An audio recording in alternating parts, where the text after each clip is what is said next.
gave a promise. You've won the mountain, is that not enough?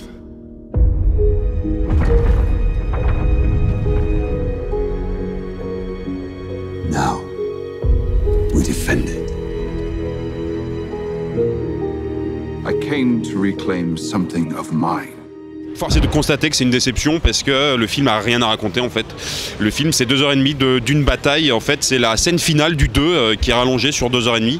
Là ça monte pas vraiment en puissance, c'est un peu déçu effectivement, ça traîne trop en longueur et une trilogie c'était vraiment trop pour raconter un si petit bouquin. Il n'y a plus vraiment de substance quoi, c'est devenu une espèce de spectacle de Noël sans vraiment, quand les personnages parlent d'amour ou parlent d'honneur on n'y croit plus une seule seconde donc ça devient purement superficiel et ludique.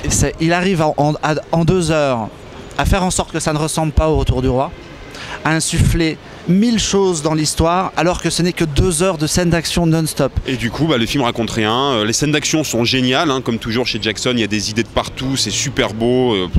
Voilà, c'est super impressionnant, c'est spectaculaire, on s'amuse mais on s'ennuie presque parce que ça raconte quasiment rien. Il y a toujours des bonnes choses parce que l'univers de Tolkien est toujours un plaisir de voir à l'écran mais vraiment déçu. Même la bataille finale elle vaut pas tant le coup que ça comparé à celle de la première trilogie. Le film est quand même une espèce de baudruche complètement...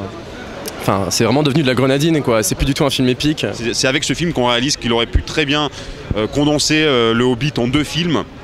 Plutôt qu'en se forcer à en faire 3 comme on le voit ici, avec ce 3e film un peu poussif.